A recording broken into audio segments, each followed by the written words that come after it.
And then if he moves back home, once again, you're applying to Target, you're applying to Ace Hardware, you're applying somewhere because you're not going to sit at home all day, every day, eating my food, enjoying my AC while you look for a grown up job. You talk a big game, but your wife is going to come poo-poo on that party, buddy. You already know that. 100%. 100%. You must be married. Hello, my friends. Thank you for joining us for the PEBCAK Podcast, a weekly information security show featuring some all-around good people. It is week 22 of 2026. I'm Chris Louie, and hoping my OpenClaw install doesn't take over my network and lock me out. With me, we have my co-host Uncle Barbecue, who has completely revamped BrianDeach.com. Definitely go and check it out. Yes, bring it on. Let's see what you guys got. It was 100% vibe coded and securely vibe coded as well. So I did everything in the design and everything in Claude, and then used Codex to do the security, like check for vulnerabilities and whatnot. And I think it was Opus 4.7. No, that can't be Opus. No That's SQL injection. Claude. Yeah, no SQL injections. But what is Claude? Codex uses, what's the third thing? Is it GPT Cyber or whatever? Yeah, it's 5.5, Yeah. I think. GPT 5.5. OpenAI's Codex. What's funny is I told it, I said, as I was using Claude, I was like, hey, let's put up, Brian Deach, here's what you need to know about me, and do so securely. He's like, yeah, I got it. And then Nobody used wants to know Codex anything to do it. about you. Like, Come on. Yeah. But it did find 9 vulnerabilities. I will say the top 2 that were high, I knew it initially was going to be there because I was just like, I was being lazy. And I was just like, I created like an FTP password for GitHub to upload stuff. I was like, I'll do the SSH later. But that was the first one that it found. And another one is I have a fake login page, a little honeypot. And when you don't log in correctly, it logs. But the password to the PHP for that little, you can't even call it a database, whatever it is coded on the client side. It's like, oh, you shouldn't be doing this. I'm like, I don't really care. I'm just curious. It was bad because it was VD123. No, there was bald guys are sexy. No, the password is Cloud God. I don't really care. All it is it's just a table that shows me if anybody was dumb enough to try to log in, it will just show me who tried, like what usanyme and password the user tried to get. I don't think anyone's did it yet. Oh, it was a honeypot. Yeah. Brian was trying to social engineer to get himself some credentials. Yeah, I think so. Yeah, something like that. And then I did a couple more like fictitious links that you would actually see if your WordPress site had been compromised before, then it would show up. So you're putting like fake breadcrumbs there.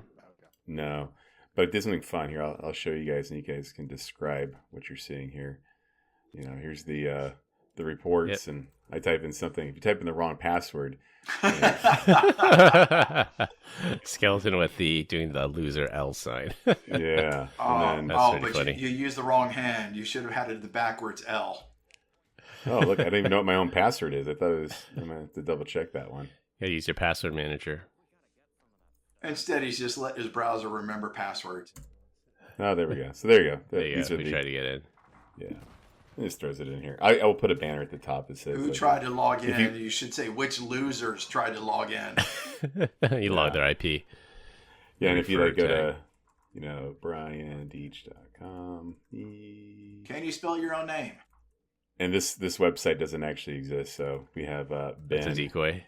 This is the decoy, and again, it doesn't matter what you type in. Nice. It gets you. Then if we come over here, skeleton. refresh, and we should see Ben's login. There we go. Yeah, support cookies. Yeah. Nice. Yeah, so we're having fun with it, along with some other crazy stuff that's in there as well. AI's going to take our jobs. Yeah, I just want to see if anyone lands in the honeypot. That's the better part. So, yeah, give it some time. And we do not have Glenn Medina this week, who had to evacuate his house, and we hope he's doing okay. Actually, Glenn he's not even a member anymore. It's been that long. He's been evicted. Yeah. It's because they tried to do his own plumbing, and all of that stuff backfired on him, and we're not going to talk about what happened. Ben, you need to put in headphones, buddy, or else Chris is going to have a hell of a time editing. Our guest this week is the returning Ben Coral, who just celebrated his wedding anniversary with Mickey Mouse. Happy anniversary, Ben. Well, the wife insisted on going and visiting and paying all the money to Mickey Mouse. So, but I'm being happy and making her happier. I mean, she's happy just because she's with me, but let's be clear. I wasn't enough. Are you a Disney adult? Oh, don't get me started. I will show you all of the pictures, yes. We walked around without I'll take that as a yes. Disney. Your stock just went down, Ben. You're no longer a man. I can take it. I can handle it. It's all right. Happy You are a life. Marine, so we'll give you a pass on that. He does. Hoorah. Combined, we have decades of information security experience here, not just to educate, but to entertain. We've got 4 awesome stories this week, so sit back, relax, and pre-order our book. Quick programming note here. We are officially reviving our PEBCAK's Guide to SE Life book. After putting the project on hold for a few years, I pulled it off the shelf, blew the dust off, and the book is now in full-blown production. In case you were wondering if this is a start-stop situation, a lot of the content has already been written, and we're moving into peer review soon. We'll be sure to have a big book launch once it becomes available. So, as you would say, this is a we. Unless you're pregnant, there is no we. So far, this is 100% just you doing all the work, and you're waiting for everyone else to not be so busy so we can come back to it. So he's being polite, as he always is. He is. He's a good man. I will give him that. My name goes first in the credits, though. I think we go alphabetically by first name. I go first. This week, we're going to talk about a pre-Stuxnet campaign, Riot Games hacking the hackers. For our third topic, Apple tries to stop snatch and grabs, and close with obsolete technology talk. One really quick closing loop item here. Microsoft has released mitigations for the so-called YellowKey vulnerability that allowed anyone with physical access to a Windows device to bypass BitLocker's full disk encryption. Specifically, all you have to do is prevent the FSTX auto recovery utility from automatically starting when your recovery image launches. And I'm guessing this is pushed out through a GPO, but I guess I would call it a mitigation. This is not a full-on fix, but I guess that's one step closer to getting there. I'm still really curious. Like, was this like a backdoor, or was this working as intended? Yeah. All I would say is thanks again for telling us what you did, so we can just go in there and disable that. Yeah. Undo that change real quick. You have physical access. All things are possible. True. And that's the difference between the remediation versus mitigation. Remediation maybe wouldn't fully do it, but the mitigation is at least let me minimize it. Let me mitigate some of these circumstances. And to Brian's point, if I know exactly what you did to mitigate it, I can go and do the things that you did. In technology, ultimately, all things are possible. All things are possible. Indeed. Yeah. No singing. Come on. I had enough of that last week. Singing at Disney. MICKEY. Yes. You are a loser. Thank you. Appreciate that. Love you, bro. Love you too.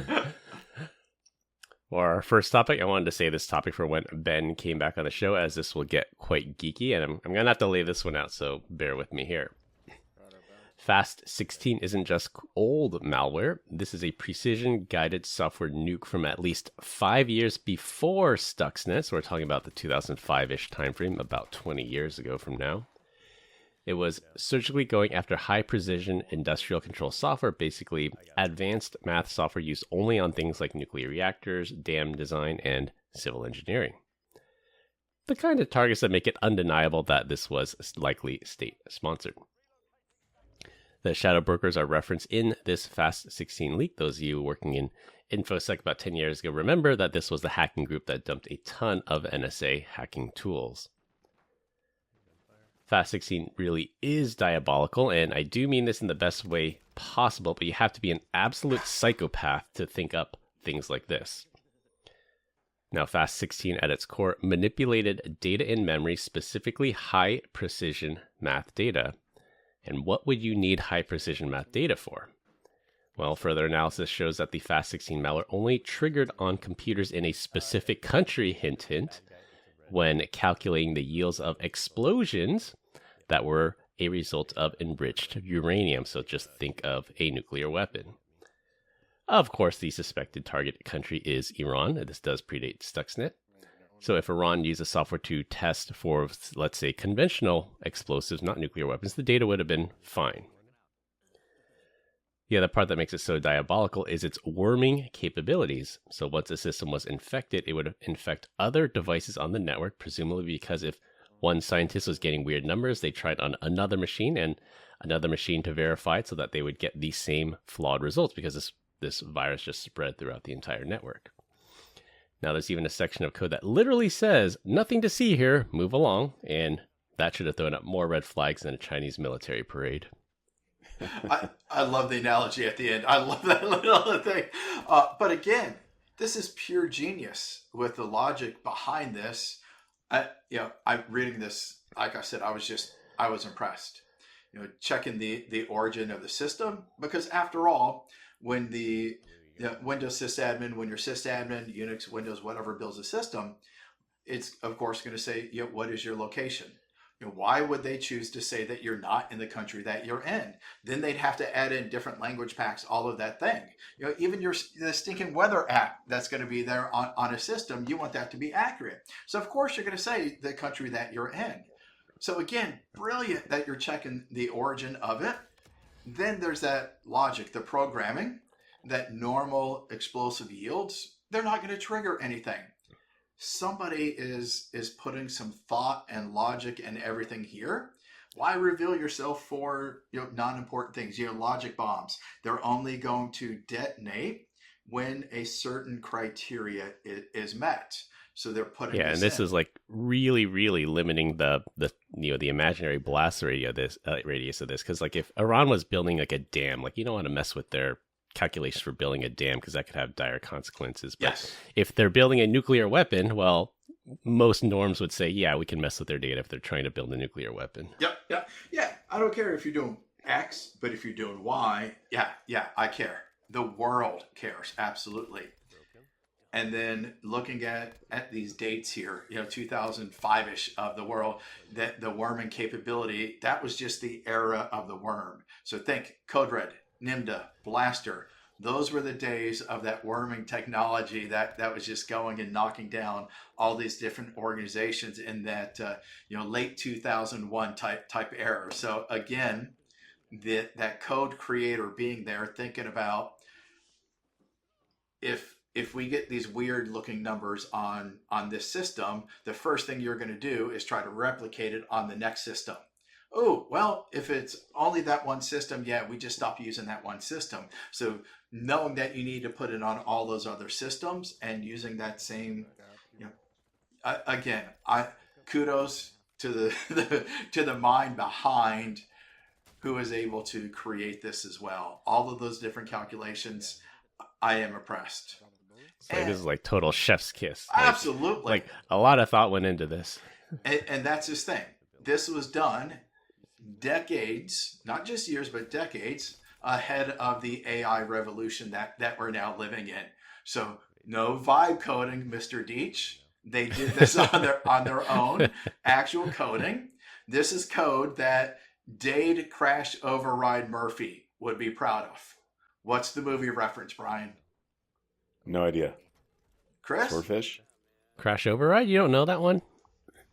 No. It's a classic. It's Hack the Planet. Hack the Planet. Hack the Planet. Hackers. Never seen it. Hackers. Is that the name of the movie? Yes. No, it's Hackers. It's the old Hackers. So then very young Johnny Lee Miller and Angelina Jolie. You just stole my trivia question. Oh, sorry. I didn't read ahead. No. Well, here. Then the next trivia question. So Crash Override was Johnny's handle. What was his girlfriend's handle? What was Angelina Jolie's handle? Well, since Brian didn't watch it, I guess I have to answer it. It was Acid Burn. Acid Burn. The joke in the end was Crash and Burn. Yes. Love it. Love it. See? All right. Brian, I know what movie we're going to watch at the next security summit then. I can't wait. So waiting on bated breath. Yeah, love it. So what's amazing about this is like I guess the fact that it's been predated in all of these years, we have never even found it. Like, no one's ever figured it out. Some hats off to Sentinel-1. They're the ones that like got curious about it. I think it was it? I can't remember the exact origin. It might have been referencing like the Karuna exploit kit or something. There was this reference to Fast16, and they're like, what is this Fast16 that everyone keeps talking or that keeps showing up? And they said the only reference to Fast16 was in this NSA hacking tool dump by the shadow brokers. And they're like, huh, okay. And then they started like pulling the threads, and oh boy, did they pull the threads on this one. Maybe they're thinking ahead, and they're just like, Fast and Furious will eventually get to 16. This will obfuscate all searches. It is, yeah. Fast and Furious 1 came out in 2001, I believe. So yeah, it's very possible. Did it say how many 0 days were embedded in that? Were being exploited?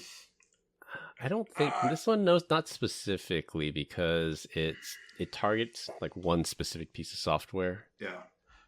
But still, to be able to spread like a worm, you gotta. That's true. Yeah, Stuxnet had 4 0 days, which is a lot for. But the worming capability is not what is impressive, because you can spread once you get inside. There was no segmentation in 2005. You could have used SMB, you could have used NetBIOS and spread throughout. I mean, that's why the Code Red and NIMDA were so prolific, is because they just used those sorts of technologies in order to spread. Same. Yeah, like the Morris worm just used the fingering protocol. Yeah. You just wanted to say fingering on the podcast. The 12-year-old mind. It's a real thing. Look it up. Look it They up. said it can be done. Oh. All right, I just won $20 from somebody. Oh, yes. Yeah. The fingered fingered protocol. Love it. Yeah. Finger bang bang. You guys remember that from South Park? No. They're like, they got access to something like HBO or something. He's like, yeah, let's go out. He's like, they're like, finger bang. He's like, finger bang bang. And do the finger guns, yeah. Yeah, the finger guns. But they're talking about something else. Gotta clarify for the audio listeners. Yeah. Yeah, well, I thought this was really cool stuff. Like, this is the stuff artists say. Like, it's one of those things, like, if they were cooking these things up 20 years ago, like, what are they doing today that we're going to find out in about 20 years? Well, they're vibe coding things now and creating their own websites. No, what they're going to do honeypots. is Mythos, GPT, 5, whatever, 5.6 Cyber, whatever, and then other nation states are going to start just finding all these holes in code and be like, oh, this broke our tool. I guarantee you there's other things been around as long, or maybe even shorter for sure, than all of those that were just going to be rendered useless. Well, that's the thing. Yeah. I've been reading a couple of articles where people are taking these 35-year-old computers, connecting them and pointing at some of these Opus scans and some of these things at those and saying, yeah, what are you going to find here? Impressive if you can get it networked, if you can get it communicating, and then if you can start detecting things on those systems as well. Yeah. Geeking out more. So, have you guys seen the TV show called Tehran? Theron? Tehran. Hayron, I have not. TH, then it's Iran, but Tehran. I could have swore Guy told me to watch it. And so I'm on season 3, and it's coming to the point, like, it's heavily subtitled, right? They're speaking Arabic and other languages in there to the point where I'm starting to recognize words. I'm like, oh my God, this is actually working. You're learning Farsi. Yeah. So it's coming. The weird part that's coming through is like, and I've gone and I've asked. I'm like, wait a second, like this is supposed to be like a pro-Israel thing because they're getting into Iran. Guy told you to watch it. Well, no. Like, I mean, part of it, like why?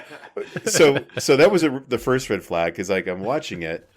Guy is Israeli, and then I'm watching the show thinking like it's a spy versus spy thing, and on season 3 they're looking for the nukes in Iran, and I'm like, as you watch the show, you're like, wow, like Iran seems like a great place to live, a lot of nice people, and these Israel people are complete buttheads. You're like, what's going on?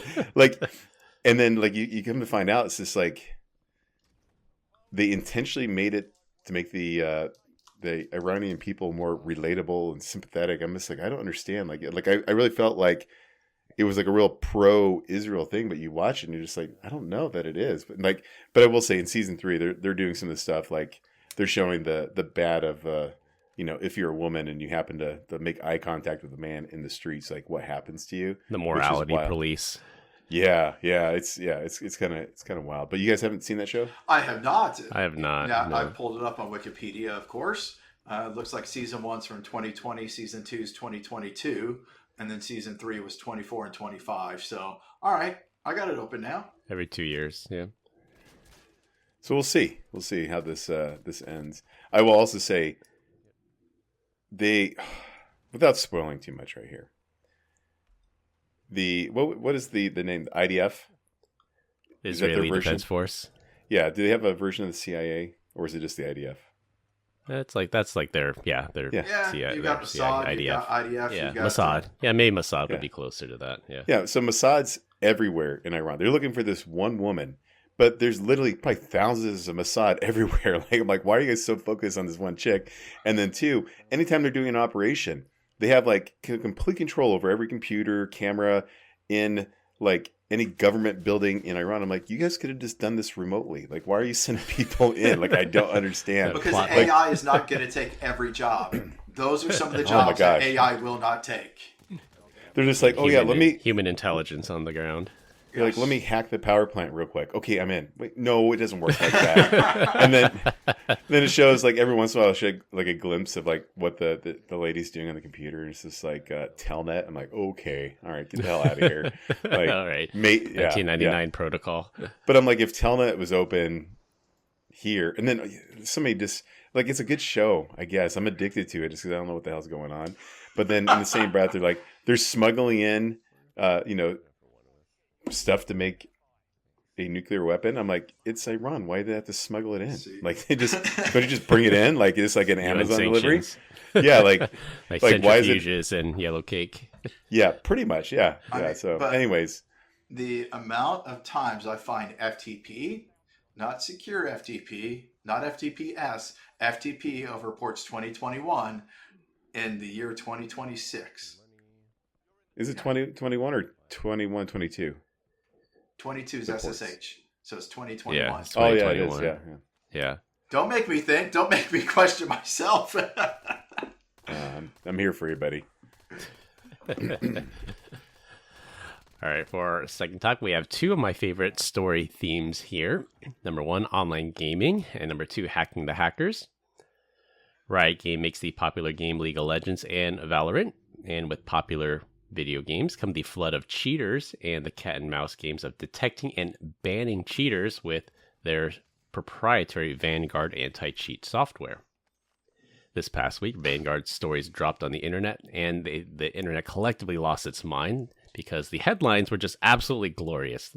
Riot Games found a way to brick the $6,000 gaming PCs of cheaters.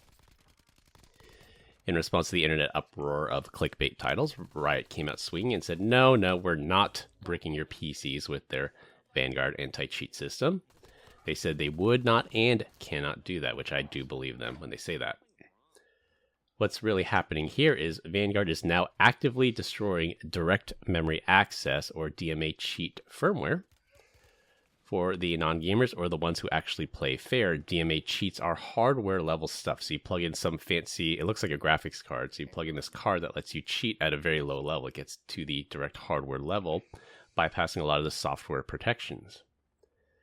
Riot's anti-cheat is hitting back at the hardware now by turning on native integrity enforcement capabilities, rendering these DMA cheat hardware cards useless. Now, in my opinion, cheaters ruin online games. I've been a victim of that myself, and the same cat and mouse we deal with in enterprise security every day. Riot is simply turning on a native feature to protect memory integrity, and is perfectly fine in my book. It leaves the host PC just fine and only disables the cheating device. Now, the line gets crossed when the anti-cheat software becomes spyware, but that's another story for another day. Of course you'd be okay with it, you big gaming Zionist. Like, wait a minute, how did I get lumped in? But that's the thing. I mean, a couple of things is you throw out a couple of things that I'm like, whoa, we got to drill in on this. Number one, found a way to brick the $6,000 gaming PC. I'm like, your gaming PC cost what? At least 12 grand?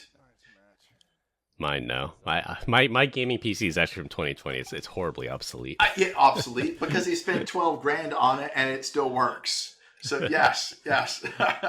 But no, and that's that thing, is that last line of, when do you cross lines? When is it okay to cross the line? When do the ends justify the means as well?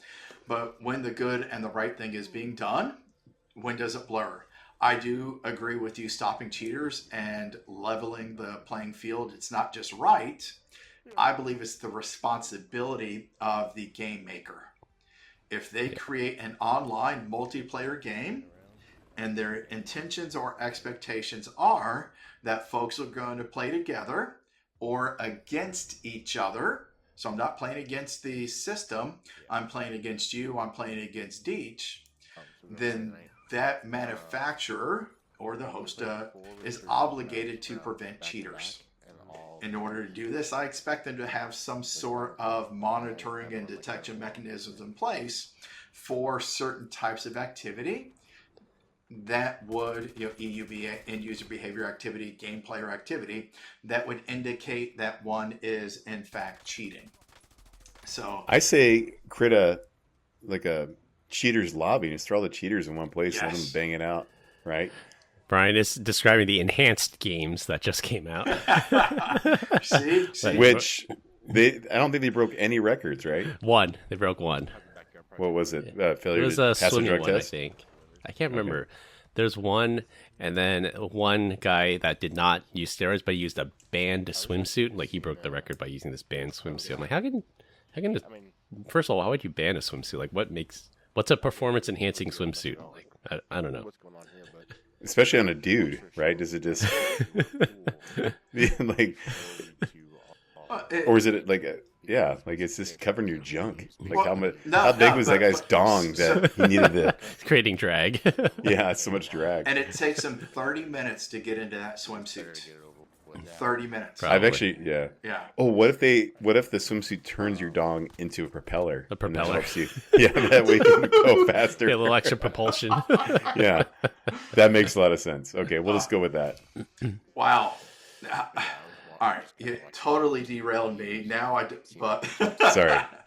No, hear me out. Yeah.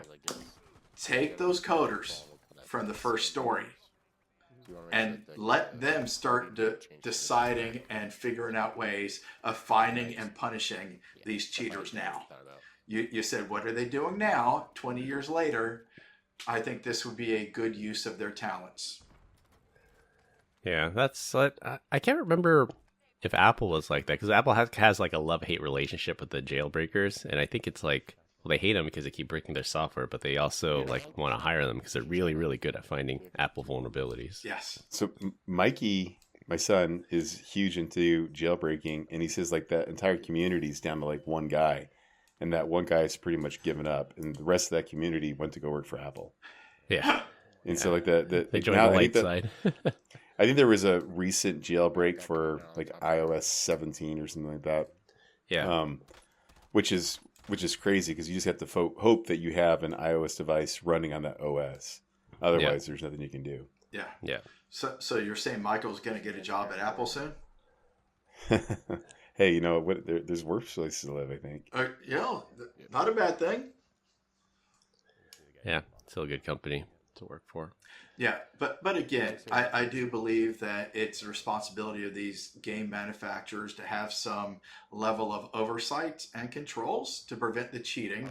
Yet, they should not not be utilizing that oversight to misuse the data of the gamers. So that privacy still matters. Yeah, I guess there's two things that come to mind. The first is back in the day, I think it was the late 2000s, that Sony had that DRM on their audio CDs, and you pop the audio CD in your computer, and it basically installs a rootkit. Like, no, yes. I don't want Sony installing a rootkit on my computer. And the bypass of that was use a black Sharpie and color the outside, because they always wrote in the outside of the ring. Do you remember the DRM for the games had to do with wasn't the wobble of like how of the CD, like how it was etched in, is the way they could delineate between an original copy versus a pirated one. Mm-mm. I don't remember that one.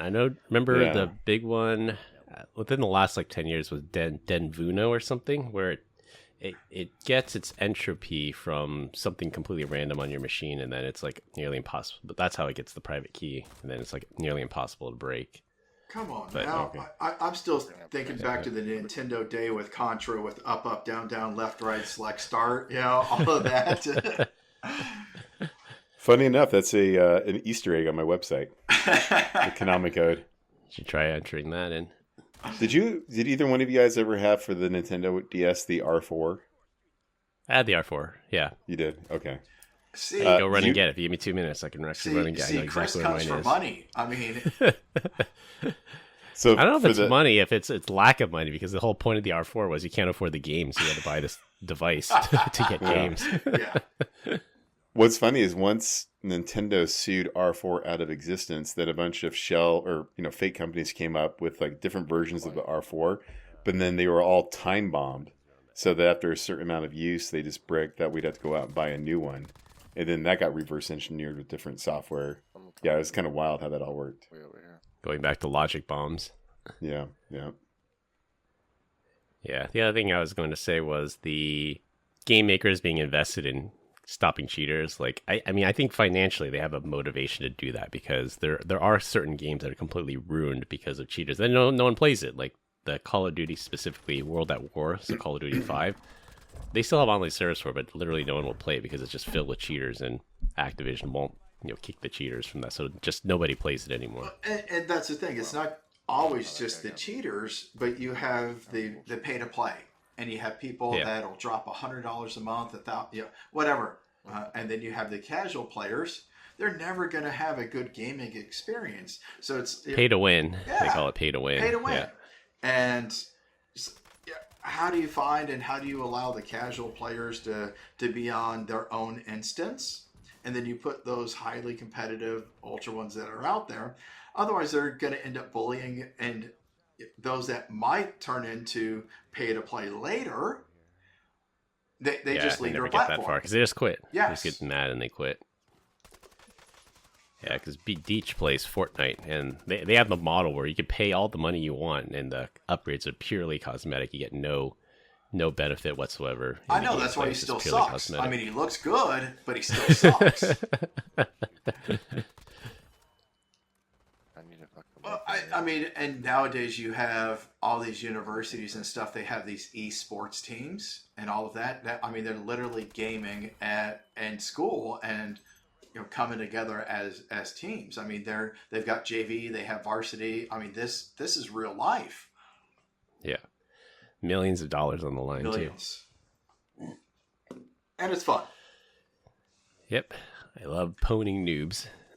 I mean, Brian was still telling me about he's still playing World of Warcraft. That's making a comeback, or trying to. It's trying, is it? Trying to, yeah. During the pandemic, they had another boom. I actually rejoined during the pandemic because one of our coworkers convinced me to join back. It was fun for a bit, and then it got repetitive, and I remember why I quit. Exactly. Yes. All right. Fair enough. For our third topic, Apple is cooking up something for a future release of iOS where if someone yanks your phone out of your hand, it will auto-lock instantly. That was a smart move on paper, especially here in California or a big city where phone snatches happen far too often. Based on available reporting of the feature, it's detecting a sudden aggressive pull versus you just setting your phone down normally. Apple is planning to use the sensors in the iPhone, such as the accelerometer, and this new feature ties right into all the other protections that Apple has already layered on in the past year, such as stolen device protection that requires a biometric authentication and a time delay to change the passcode to prevent coercion attacks. Stolen phones are a pain, and this could cut down on the quick grab and run thefts, where the thief immediately tries to factory reset it or sell it before the Find My kicks in. From a security perspective, this is great. A thief snatching an unlocked phone from an unsuspecting victim can give them access to their accounts and make purchases and access the victim's accounts while it's still unlocked. But with every great new feature, there are bound to be false positives. You could possibly be at the gym with Cody, hand him your phone real quick, or your kid yanks the phone from you to watch the YouTubes. Apple's going to have to tune that sensitivity just right, or people will have to accept the inconvenience of availability to protect confidentiality, the good old CIA triad. Okay, you drop your phone. Is that that suddenness and then locking your phone? Are you okay? Or if your phone, what level of locking is this as well?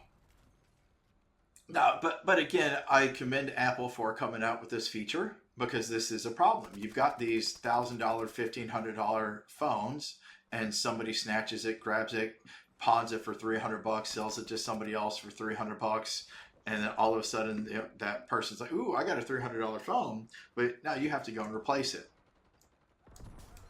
So yeah, so I can see why they're doing that, but are you willing? And this is that thing of, I've said for years, security does not need to be seamless.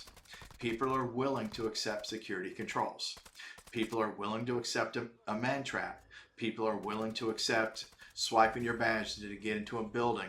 Turnstiles, again, all acceptable physical controls. They accept passwords in order to log on to your account, to get access to your email, and even multi-factor. People are willing to accept security controls that make sense when they understand the risk. Now, these snatch and grabs. Got it. Are you concerned about your phone? I'm going to say far too many people are not concerned about their phone, because every time I go in a coffee shop, people leave their laptop and their phone and their wallet and they go to the bathroom. Or they take their wallet and they go to the register to get a refill. Yep. Wild. Wild. And I'm just like, ooh, I could get a $3,000 laptop and a $1,000 phone, walk straight out of this coffee shop. Who needs the latte? I'm now good. And Brian's having audio issues. Oh, good. When you open it, it might recover, and then just have like a part 1 and part 2, and I'll figure out how to stitch it together. Are you recording part 2? Behind where I'm at, there's some good guns. All right. We'll make fun of him while he's recovering. Well, I do, but now I have another excuse.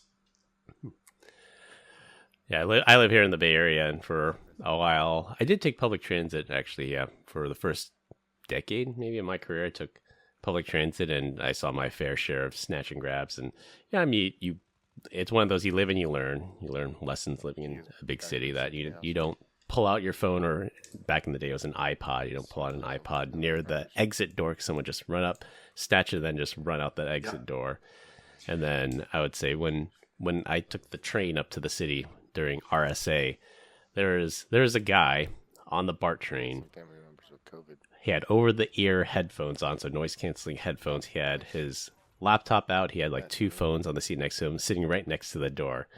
I said, either you're way too trusting, or this is your first time riding public transit in the Bay Area. I have a feeling Chris is the type of guy that, like, he'll be on a train or the BART, and there's he's sitting by the exit, right? And some innocent old lady just got mugged, took her purse or laptop or thing, and then Chris could do the right thing and intercept the guy on his way out, but he just doesn't do anything, just watches.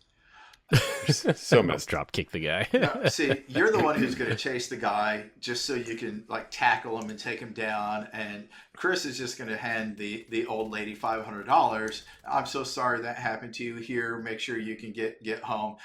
And, not knowing that that's a scam, and that was her grandson that snatched her purse, and she's trying to get sympathy from people. Hey, that's the scam. Yeah, exactly. I think I would be open for any reason to get into a conflict like that. What's the guy's name? Something Kenyotis? What would you do? Whatever. I want to be so we appreciate that you interjected, but the whole body slam thing was out of context, dude. She was just, she was defending why she made the fries a little extra. and that guy was completely Well, actually, not that bad. crispy. Yeah. Little- So Brian grew up watching the commercials of who was that? The Super Bowl office linebacker Terry Tate. Terry Tate. And Brian's like, Linebacker. "Pump me in, coach. Pump me in." You know you need a cover sheet on your TPS report, Doug. I just want to open up a can of whoop-ass. So, That would be the perfect job for Brian. yeah.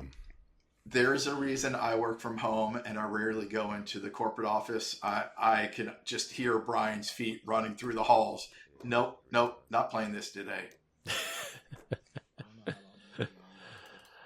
All right, this will be a short one, but for our last topic, it'll be a rotating topic every week. This week, we're going to talk about what's a problem humanity solved so well that younger people don't even realize it used to be a huge issue. And I'll start, since this was my question, to give you guys some time to think about it. Mm-hmm. The most mind-blowing one for me is the chickenpox vaccine. Because I'm of the age where when I was younger and somebody caught chickenpox, my parents would just bring us all over to that person's house so we would catch the chickenpox, and like that, because that was the thing. Like, you would get chickenpox when you were young, you build immunity to it, because apparently when you get it when you're older, it's much, much worse. They want you to get it young, and like my kids nowadays, like they just get a shot. Like, they invented a chickenpox vaccine, unbeknownst to me. I never heard of it until I had kids, and like apparently this is not a thing anymore, that you have to like intentionally give your kid herpes to build their immunity. Pause. Give them herpes. Chickenpox is a version of herpes. Is it really? I didn't know that. Yeah, there's a South Park episode on this one. You know, That's where Brian gets all his knowledge. that's why he told Apparently us. not this one. It's a variant. I should say it's a variant of herpes. But yes, chickenpox. The herp with the perp. Yeah. Do you- So fun- like, I was actually talking about this with like other dads or other parents. Like, yeah, I remember, that pink stuff, the calamine lotion, and Yep. we needed like heat pads and ice packs, and yeah, it was miserable, and we all remember it. Like, it scarred us like psychologically that we all got this chicken pox, and nowadays kids don't even have to worry about that. Well, I mean, the two things that come to mind is knowing how to get somewhere, because I was chatting with my wife, kids in the back seat the other day, and my wife's going somewhere that we've been a dozen times, and she still plugs it into the GPS. And I'm like, you know where you're going. And why are you putting into the GPS? Well, I want to know the traffic. I want to know if I'm going to be rerouted. I just want to make sure. Yeah, detours. Yeah, sure. all of this. And I'm like, I remember 30 years ago going to MapQuest, printing off directions, and if you missed something, you missed it. And you just had to you're figure screwed. it out. You find a gas station, you pull over and ask. And hope that they understand something. Yeah, and where's the highway is about the extent. Get me to Highway 10, and that's all I need, or the even numbers versus odd numbers, but get me to the interstate, and that's all I needed. But that's about as much as you would do. So navigation. But once you made it to a downtown, good luck navigating around. But the second was we've got Find My on our kids' devices. Let me know where people are at. Yeah.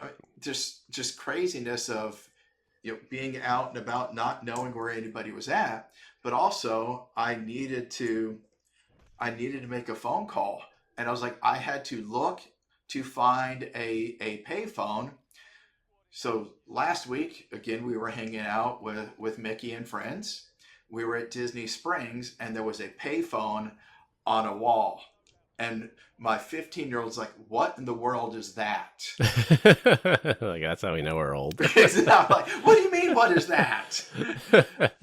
Well, before you had this phone in your pocket. She has never even known where we had a landline at home, because in her 15 years, we've all had cell phones and never even had a home phone, much less a payphone.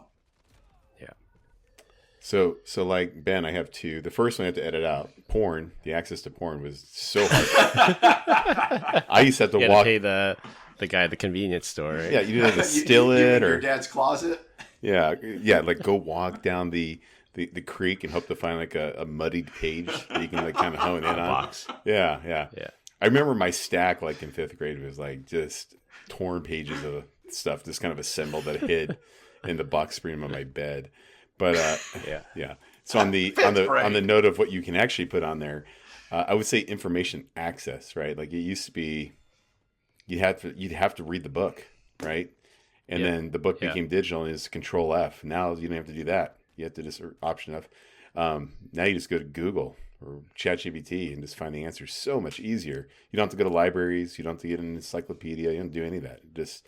I always think it's so funny. Like we'll be out like with a group of people and they're like, oh, what was that one thing? I can't remember. I'm like, if only we had something that fits in the palm of our hand that we can ask it any question, just know instantly. Look it up. Yeah. Like, why are you guys lazy? I think that was the whole iPhone revolution. Now everybody had all the world's information at your fingertips. Yeah. And then, there's that saying that, what is it about a broken clock? Still right twice a day. Right twice a day. Yeah. But those who have never seen an analog clock have no idea what we're talking about. And I always said, I actually thought this one on the fly today with a customer. I was like, well, technically it's wrong 86,398 times or 96 times. So you can say it's right twice a day, but it's wrong a whole lot. Yeah. Wow. And, That's nice. true. And I can thank DNS TTL for that one because I don't think that I would have remembered that there was 86,400 seconds in a day without that. That's true. Yeah. 128 is the base value for that one. Nice. Yep. And then I was going to pile on to one of your guys. I can't remember now. The first one of mine, you perv. Maps. Well, I was going to calls, say, I mean, phones. similar to like having the information in your pocket. Like when I did reports now, I'm guessing when Ben did reports, you had to go to the library, get the big book encyclopedia. And we had a set of encyclopedias at home, and that became the Encarta CD. So if you remember Encarta, Microsoft's encyclopedia, then we had that CD, and then you have to get updates because it'd get out of date pretty quickly. And then now we have Wikipedia, and then we have ChatGPT. I remember a book of encyclopedias was like $1,000. Yeah, the door-to-door salespeople trying to sell you a set. Yeah. Yep. Shoot, remember answering the phone, not knowing who it was? Like there was not. It's not like it was unavailable or like whatever. It's not even the phone number. It's just nothing. It's just a phone sitting in the corner. Phone. Who dis? Yeah.